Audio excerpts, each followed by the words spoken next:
Apakah orang yang meninggal karena COVID bisa disolatkan dengan solat qalb? Solat qalb itu solat apa? Solat gaib. Oh, saya baca pula gitu Q. Solat gaib. Jadi kalau ada orang meninggal kena COVID, setelah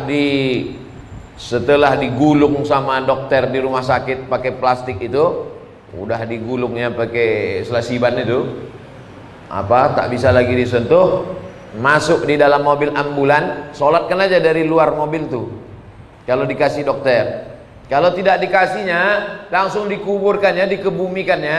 Maka anak menantu, cucu, cicit, kawan, jiran, tetangga sholat dari atas. Ini kubur, sana kiblat. Ini kubur, ini kepala jenazah, ini kakinya. Kalau dia laki-laki, berdiri pas di arah kepala. Kalau jenazah itu perempuan, berdiri pas di arah pinggang. Sholatlah di atas. Ini kubur, di atas kubur tuh sholat. Allah usolli ala hazil janazah arba'at takbiratin fardul kifayah, makmuman atau imaman lillahi ta'ala. Allahu akbar Fatihah, Allahu akbar selawat, Allahu akbar Allahumma firlahu warhamhu, Allahu akbar Allahumma la tahrimna ajrahu, dan seterusnya. Berapa hari Pak Ustaz? 3 hari 3 malam. Masih bisa. Mana dalilnya? Dalilnya begini. Datanglah Nabi bertanya tentang tukang sapu masjid. Mana perempuan tukang sapu masjid nih yang kemarin nampak aku, kata Nabi. Kata sahabat, udah meninggal dia ya Rasulullah. Kenapa kalian tak kasih tahu aku? Untuk apalah kami kasih tahu? Dia kan cuma tukang sapu, orang remeh-temeh sepele. Nabi minta tunjukkan mana kuburnya, ditunjukkan. Nabi langsung sholat jenazah di atas kuburnya. Maka kata ahli fikih, masih tetap bisa sholat jenazah 3 hari 3 malam. Bagaimana kalau anak menantunya jauh, datang sesudah seminggu? Pakai pendapat fatwa ulama yang kedua dalam kitab fikih, masih bisa disolat jenazahkan selama jenazahnya belum hancur dimakan cacing tanah. Masih tetap bisa sholat jenazah. Nah, jadi yang 3 hari 3 malam masih bisa, yang sudah lewat itu pun masih bisa sholat di atas kubur. Jangan berkecil hati. Tapi kalau jenazahnya di Papua, anak menantunya di Medan, naik pesawat 8 jam, rapid test, pas dites positif pula dia. Nauzubillah. Oleh sebab itu maka dia sholat ghaib saja dari Medan.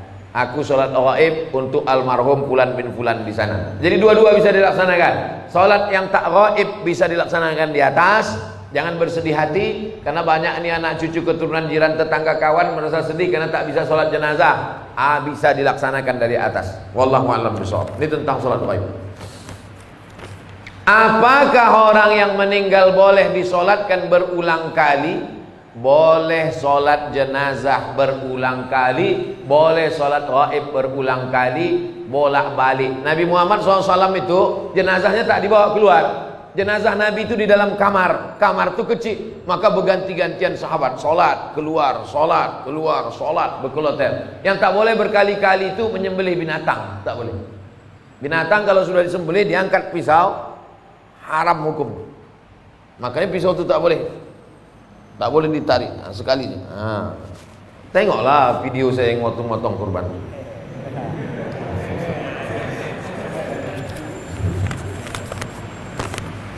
Ustadz, bagaimana kriteria takaran ikhlas dalam menjalankan tugas sebagai ibu dan istri dalam agama Islam?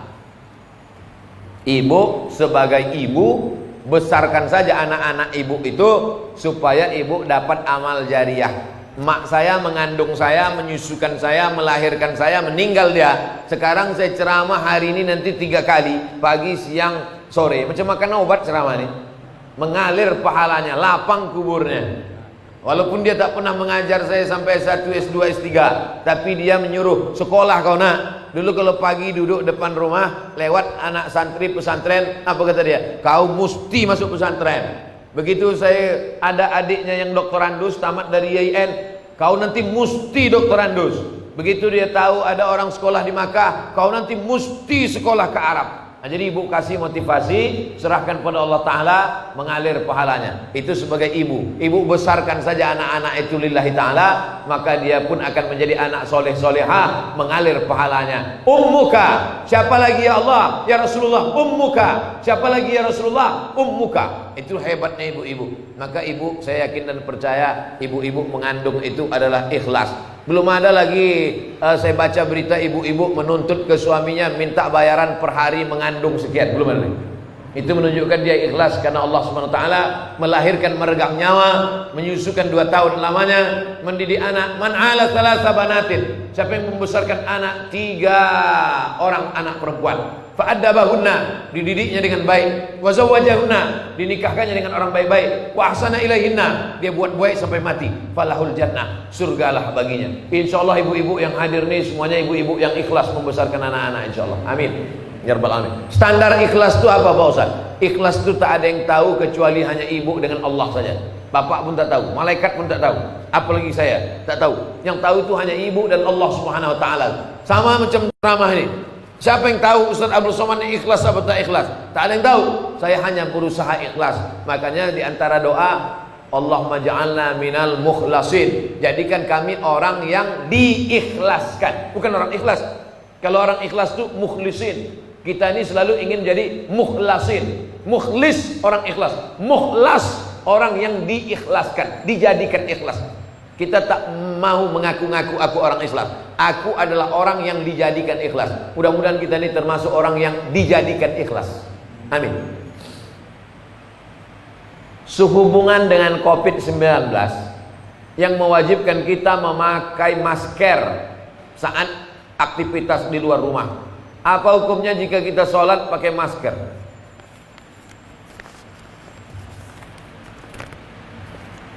Sholat pakai masker hukumnya sah. Tapi wajah tertutup Pak Ustaz, tak ada dalil mengatakan wajah tertutup sholat jadi batal. Apalagi karena pakai masker ini bukan gaya-gaya. Pakai masker ini karena darurat. Ad-darurat tubihul mahzurat. Darurat, emergensi, membolehkan sesuatu yang tak boleh. Andai tak boleh menutup wajah ini, tetap boleh karena darurat. Hidung tak menempel Pak Ustaz. Hidung menempel ke lantai bukan rukun, bukan syarat, bukan wajib. Menempelkan hidung ke lantai bukan rukun, bukan syarat, bukan wajib, tapi sunat. Seelok-elok, seabdol-abdolnya kening menempel, hidung menempel. Orang-orang Arab itu saya tengok tak terlalu susah dia menempelkan hidung, sikit aja. Kita mah payah kali. Coba tengok orang-orang Arab sembahyang, sikit aja kena. Kita terpaksa ditekuk baru kena. Menempelkan hidung ke lantai bukan rukun, bukan syarat, bukan wajib, sunat. Maka kalau meninggalkan sunat pun hanya makruh. Meninggalkan yang wajib haram, meninggalkan yang sunat makruh. Tapi karena darurat, ini dalam keadaan darurat. Yang darurat membolehkan, yang terlarang sekalipun boleh. Makan babi boleh apa tak boleh? Tak boleh. Kalau darurat boleh. Kenapa kau makan? Darurat. Pilihannya cuma 2, mati atau makan babi. Boleh kita pilih mati? Tak boleh. Makanlah babi itu sementara dapat pisang. Tapi udah datang pisang kan kau makan lagi. Kenapa kau makan ini? Darurat. Tapi ada pisang, enak pula kurasa. Tak boleh. Ustaz, saya ada utang dengan orang. Saya bayar utang saya. Tapi karena ada pandemi ini, pandemi itu wabah. Pandemi itu artinya wabah yang menyebar, itu pandemi. Dan banyak juga orang sekarang pandemi, kata orang pandemi gitu dia. Entah apa pandemi, entahlah pokoknya pandemi. Pandemi itu wabah yang menyebar. Saya ada utang dengan orang, saya mau bayar utang saya. Tapi karena pandemi ini pemasukan saya berkurang, jadi saya bayar semampu saya. Tapi orang ini selalu menyumpahi saya. Apakah sumpahnya itu dikabulkan Allah?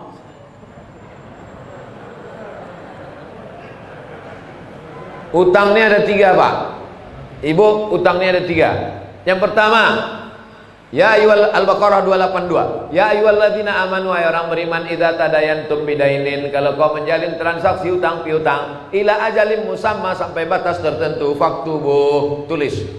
Ini jenis utang yang pertama, on time, tepat waktu. Kapan kau bayar? 1 Januari. Tahun berapa? 1 Januari. Tahun berapa? 2020 apa 2021? Nah, tulis. Wastashhidu syahidaini min rijalikum. Ada 2 orang laki-laki jadi saksi. Illam yakuna rajulaini, kalau tak ada 2 orang laki-laki, farajulun, 1 orang laki-laki, wa imra'atani, 2 orang perempuan. Begitu tegasnya. Ayat paling panjang dalam Al-Qur'an, Al-Baqarah 282 tentang utang. Ini jenis yang pertama, on time. Yang kedua, fa in kana zu usratin fa naziratun ila maisarah. Nah, inilah yang masuk kategori tadi. Kalau dia kesulitan karena pandemi, bisnisnya tak lancar, bangkrut, fanaziratun ila maisarah. Tunggulah sampai maisarah. Maisarah itu artinya mudah. Siapa nama anak kau? Maisarah. Kenapa? Mudah kali lahirnya. Bersin aku lahir deh. Fanaziratun ila maisarah. Tunggulah sampai dia mudah. Gimana? Kapan kau bayar? Aku belum bisa bayar, Pak. Macam Al-Baqarah 282. Aku ini level 2 macam ceramah Ustaz Somad di Jamiatul Taqwa kemarin. Jadi kapan kau bayar? Insya Allah aku cicil semampuku. Ini level 2. Yang paling mantap tuh level 3. Wa anta saddaqu khairul lakum. Kalau kau sedekahkan itu lebih baik. Kapan kau bayar? Aku tak sanggup bayar. Kalau gitu kau ambil aja lah, udah aku sedekahkan. Mantap. Daripada banyak pula minyak bensinnya lagi daripada menagih. Daripada kuman darah tinggi ku ikhlaskan ya. Ku ambil. Itu bukan ikhlas, mengamuk. Jadi kalau bapak kaya, duit banyak, dia susah, pandemi, ngontrak, anaknya susun paku do re mi fa si do sol fa mi re do, maka pakailah level ketiga. Tak sampai hati aku menagihnya. Udahlah kau ambil aja lah, aku sedekahkan lillahi ta'ala. Kau doakan aku murah rezeki, panjang umur, tapi sesudah ini jangan kau ngutang sama aku lagi ya. Nah, jenis yang ketiga. Tapi kalau bapak termasuk orang yang juga kurang mampu, pilihlah level yang kedua. Memberi bantuan orang itu baik, tapi gara-gara sumpah serapah hilang pahala. Qaulun ma'rufun, ucapan yang baik, khairun, lebih baik, min shadaqatin, daripada banyak bersedekah. Yasba'uha azan, caci maki, sumpah serapah, hamun, keluar kebun binatang. Asal jumpa keluar kebun binatang. Asal jumpa keluar kebun binatang. La tutilu shadaqatikum bil manni wal adha. Jangan kau iringi perbuatan baikmu dengan perbuatan yang tak baik. Mudah-mudahan kita bisa bertenggang rasa pada masa pandemi ini, bisa kita melapangkan hati dan melapangkan kantong, memudahkan segala urusan orang. Ala hazihin niyah. Al-Fatihah. A'udzubillahi minasyaitonirrajim. Bismillahirrahmanirrahim. Alhamdulillahirabbil alamin arrahmanirrahim maliki yaumiddin. Iyyaka na'budu wa iyyaka nasta'in. Ihdinas siratal mustaqim, siratal ladzina an'amta 'alaihim ghairil maghdubi 'alaihim waladdallin. Amin. Allahumma inna nas'aluka salamatan fid din wa afiatan fil jasad wa ziyadatan fil ilmi wa barakatan fil rizq wa taubatan qabla al maut wa rahmatan 'indal maut wa maghfiratan ba'dal maut. Allahumma hawwin 'alaina fi sakaratil maut wan najata minan nari wal 'afwa 'indal hisab. La tada' lana fi maqamina hadza dzamban illa ghafarta. Keluar kami dari majelis ini, dosa-dosa kami diangkat, diampuni ya Allah. Wala dainan illa qadaita. Saudara kami yang masih dililit utang, bantulah dia lepas dari hutang piutangnya ya Allah. Wala maridon illa syafaita. Saudara kami yang sakit, terbaring di rumah sakit, maka sembuhkanlah, berikan kesembuhan untuk selamanya ya Allah. Wala mayitan illa rahimta. Yang sudah meninggal dunia, lapangkan kuburnya, terangkan alam barzahnya ya Allah. Rabbana atina fid dunya hasanah wa fil akhirati hasanah wa qina adzabannar. Wa sallallahu ala sayyidina wa maulana Muhammad wa ala alihi wa sahbihi wasallam. Walhamdulillahi rabbil alamin. Taqabbalallahu minkum minna wa minkum taqabbal ya karim. Terima kasih segala perhatian. Mohon maaf segala kesilapan. Jangan lupa salat sunat isyraq 2 rakaat. Usolli sunnatal isyraq raka'ataini lillahi ta'ala. Wassalamualaikum warahmatullahi wabarakatuh.